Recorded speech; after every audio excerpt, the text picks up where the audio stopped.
kita semua, terkhususnya orang muda Katolik yang ada di sini dan di mana saja berada. Kembali lagi bersama kami, mahasiswa-mahasiswi STIPA Keuskupan Agung Kupang dalam KTPC dengan subtema mewujudkan ekologi yang berkelanjutan. Selamat menyaksikan. Salve, selamat pagi untuk kita semua yang berada di sini dan teman-teman PMK yang dimanapun saja berada. Pada hari ini kita akan melakukan katekese pertemuan yang ketiga, yaitu membangun ekologi berkelanjutan. Kata sendiri merupakan kata interaksi makhluk hidup, yang dimana makhluk hidup akan berinteraksi di lingkungan tempat sekitarnya. Umat akan menyadari bahwa kerusakan lingkungan saat ini merupakan masalah serius dan mendesak bagi manusia yang serakah dan kurang bertanggung jawab.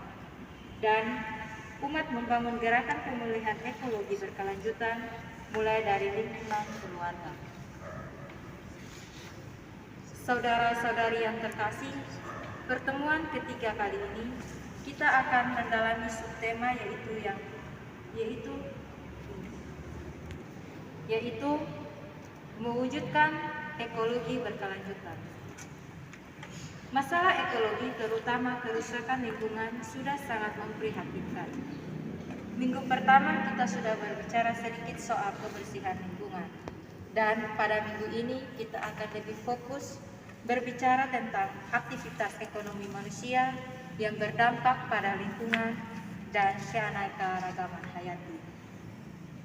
Kita dalami bersama masalah ini dalam terang sabda Tuhan untuk melihat peluang-peluang tata kelola yang ramah dan berkelanjutan.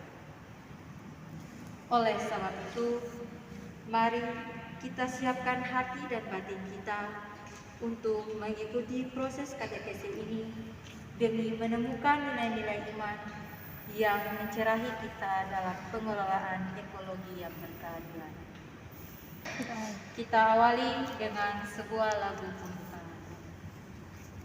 Nada Bakti nomor 724. Bapa kami,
marilah kita berdoa. Dalam nama Bapa dan Bapa dan Putra dan Roh Kudus. Amin. Ya Allah pencipta alam semesta, kami mengaturkan syukur berlimpah atas rahmat dan berkat-Mu bagi kami, sehingga kami dapat berkumpul kembali pada kesempatan ini dalam keadaan sehat dan sejahtera. Kami mohon bimbingan-Mu dalam proses katekese kami ini, agar pendalaman iman yang kami lalui bersama ini membantu kami untuk semakin menyadari kenyataan kerusakan lingkungan yang terjadi akibat perilaku kami yang tidak terkendali dalam mengeksploitasi sumber-sumber daya yang sumber-sumber daya alam yang ada. Bantulah kami dengan rahmat-Mu, agar kami dapat menemukan pendekatan-pendekatan baru dalam pengelolaan sumber-sumber alam bagi kesejahteraan hidup kami sekarang dan di masa depan. Demi Kristus Tuhan kami. Amin.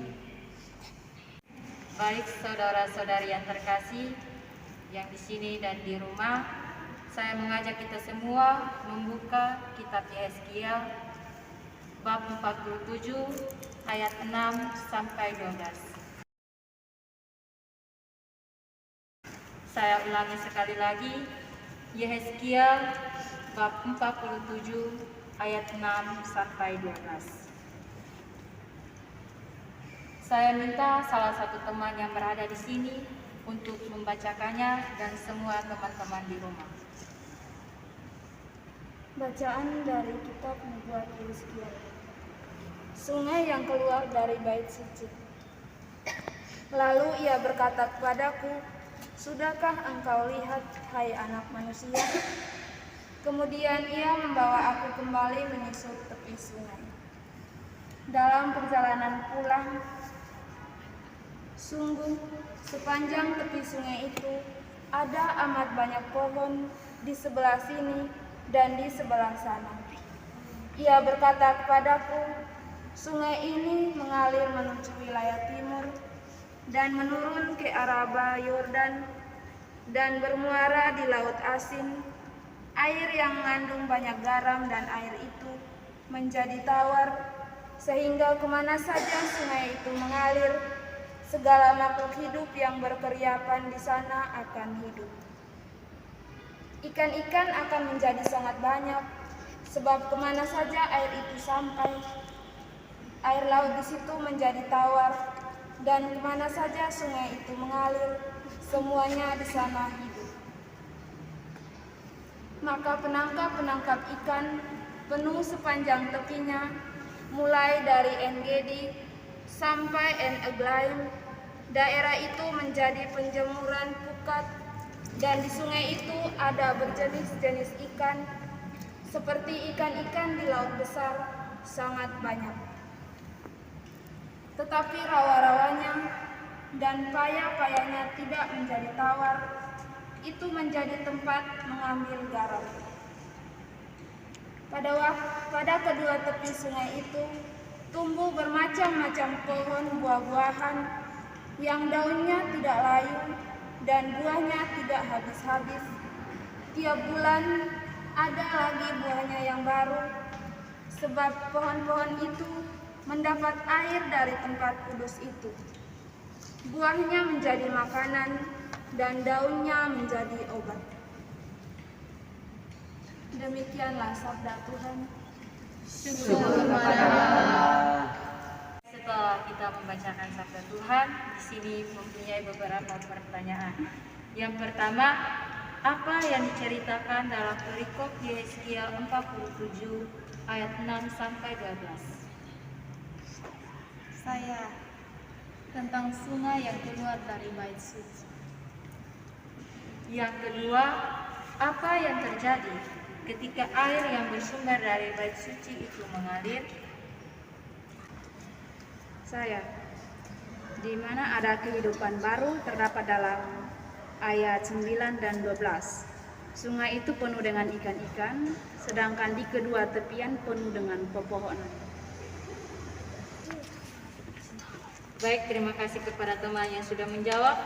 Sekarang pada pertanyaan yang terakhir, yaitu bagaimana sikap dan perilaku yang tepat menurut pesan Yehezkiel dalam mewujudkan lingkungan ekologi yang berkelanjutan?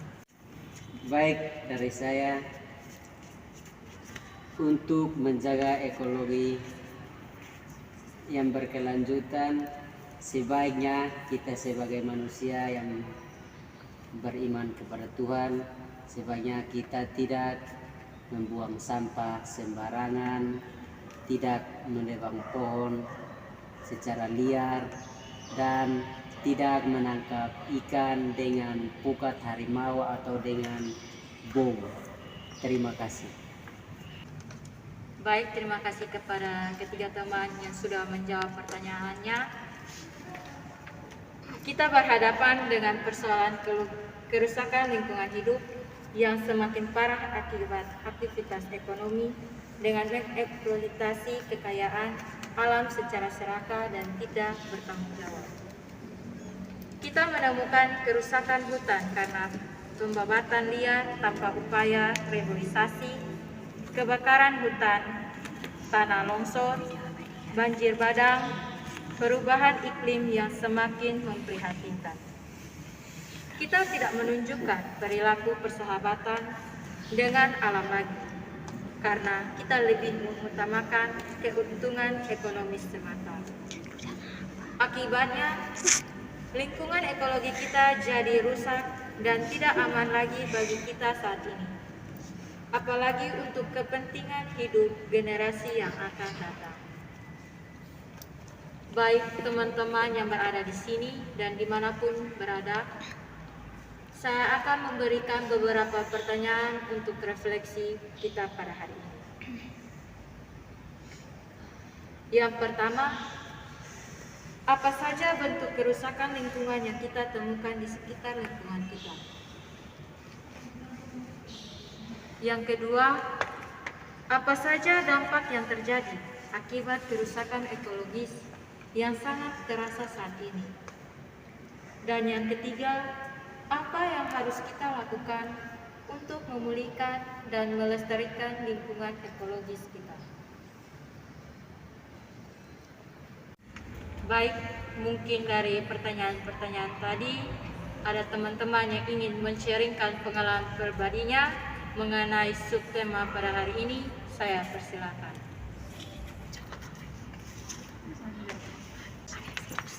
Baik, beranjak dari pertanyaan-pertanyaan refleksi yang diberikan tadi, melihat kembali pengalaman saya ketika masih di kampung, bahwa setiap bulan 10 itu di mana masyarakat harus menebang pohon untuk membuka lahan baru untuk menanam padi, jagung, dan lain sebagainya.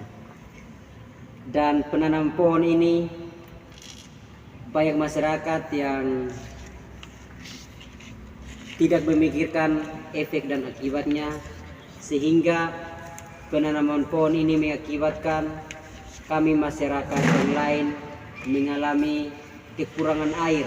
Bahkan kami harus dari kampung mencari air ke kampung lain. Dan sebagai ini pesan saya sebagai orang muda Katolik yang bertanggung jawab, kita sebaiknya ketika menebang pohon kita harus menanamnya kembali untuk menjaga kestabilan air yang ada di lingkungan masyarakat kita. Sekian dan terima kasih. Terima kasih atas waktu dan kesempatan yang diberikan. Di sini saya ingin men-sharingkan pengalaman saya. Pengalaman saya ini waktu saya tamat SMA dan waktu itu kan masih libur Covid toh. Jadi kami di sana ada satu macam organisasi atau perkumpulan begitu, macam himpunan begitu. Jadi di sana tuh kami himpunan namanya Pemuda Sleng Lembatat. Kami sering peka terhadap lingkungan, macam setiap hari pasar, selesainya kami pembersihan pasar, kumpul-kumpul sampah semua lalu bakar di satu tempat. Setelah itu kami selesai kerja itu semua, kami kumpul sama-sama lagi dan mulai bahas kira-kira apa lagi mau kami buat. Setelah itu macam hari Minggu sore kami biasanya penanaman kembali pohon bakau di pinggir-pinggir pantai untuk menahan abrasi toh. Jadi di sini saya ingin berpesan bahwa kita sebagai anak muda seharusnya kita punya tingkat kepekaan terhadap lingkungan harus lebih tinggi supaya kita bisa menjaga kenyamanan di tempat tinggal kita. Terima kasih. Baik, mungkin ada lagi dari teman-teman yang lain.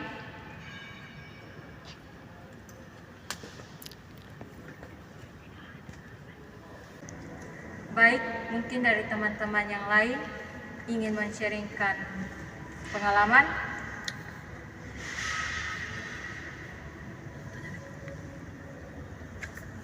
Pas. Kalau begitu, saya akan menceritakan pengalaman pribadi saya. Baik, saya memiliki pengalaman yaitu di mana waktu SMA kami semua para siswa melakukan penanaman 1000 pohon di bagian lingkungan sekolah kami dan juga di tempat-tempat tertentu. Yang dimana kami lakukan itu adalah baik adanya karena yang pertama itu untuk kelangsungan hidup manusia dan juga tempat tinggal binatang ataupun hewan. Yang kedua untuk kita sebagai manusia yaitu menambah oksigen dan mengurangi pemanasan global yang ada di mana-mana. Dan pesan saya yaitu kita tidak boleh merusak lingkungan hidup kita karena lingkungan hidup kita adalah tempat utama kita tinggal. Sekian dan terima kasih.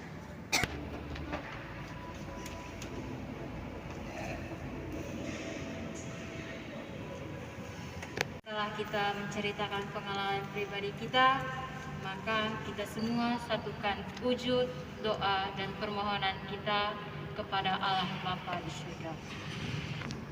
Bagi para pemimpin bangsa dan negara, ya Tuhan, terangilah dengan Roh Kudus agar para pemimpin kami dapat bertindak bijaksana dan mereka dapat menyusun berbagai kebijakan dalam pengelolaan sumber daya alam dan pelestarian lingkungan hidup.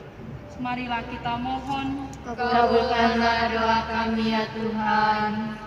Bagi umat-Mu, ya Tuhan, tanamkanlah kesadaran dalam diri umat-Mu agar mau berusaha mengurangi pencemaran. Tanamkanlah sikap kepedulian terhadap sumber daya alam dan lingkungan hidup agar dunia ciptaan-Mu ini tidak rusak dan membawa malapetaka bagi penghuninya. Marilah kita mohon, Kabulkanlah doa kami ya Tuhan. Bagi kita sebagai orang muda Katolik, semoga kita selalu bertanggung jawab dan menjaga lingkungan hidup kita agar lingkungan kita selalu sehat bersih dan kita semua terhindar dari penyakit yang mengancam kehidupan kita. Marilah kita mohon, Kabulkanlah doa kami ya Tuhan. Bagi petugas kebersihan, semoga Allah Bapa yang Maha Kuasa memberikan mereka kesehatan, kesabaran, ketabahan dalam menjalankan tugas mereka. Marilah kita mohon, Kabulkanlah doa kami ya Tuhan. Ya Allah Bapa dalam kerajaan surga, hanya ini doa dan permohonan kami yang kami sampaikan kepadamu dengan perantaraan Kristus Tuhan kami. Amin. Baik, setelah kita mengetahui tema kita hari ini yaitu mewujudkan ekologi berkelanjutan, maka kita akan merencanakan aksi nyata kita di mana, kapan, dan hal apa yang akan kita lakukan. Mungkin dari teman-teman ada usul dan saran, saya persilakan. Ya, dari saya mungkin sebagai aksi nyata kita, usul saya itu kita membersihkan lingkungan kampus dan menanam pohon di kampus. Sekian dan terima kasih dari saya. Mungkin dari teman-teman ada usul lain, saya persilakan.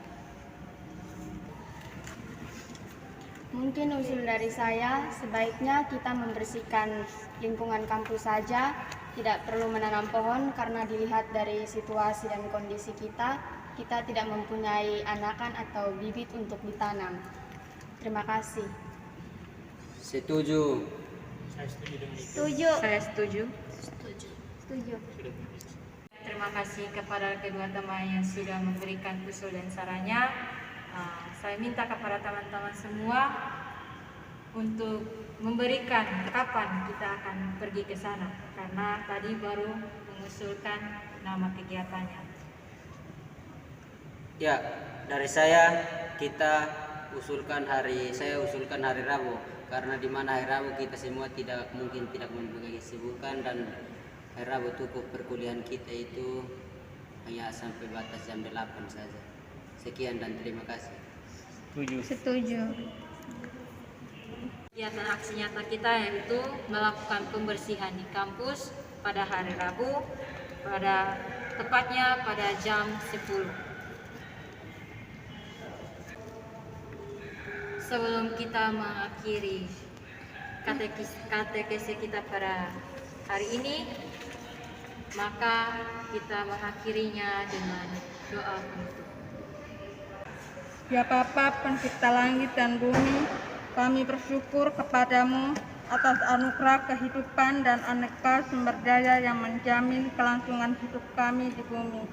Kami sadar kami terlalu serakah dalam mengelola sumber-sumber daya hayati dalam lingkungan kami, sehingga menimbulkan kerusakan yang semakin parah tanpa peduli pada daya dukung untuk kehidupan generasi manusia di masa mendatang. Kami mohon dapatkanlah hati kami untuk lebih solidar dan bersikap adil di dalam mengelola kekayaan alam ini, sehingga dapat dinikmati oleh semua lapisan masyarakat saat ini dan masa mendatang. Demi Kristus Tuhan kami. Amin. Dalam nama Bapa, Dan Putra dan Roh Kudus. Amin. Mada Bakti nomor 376. Rasa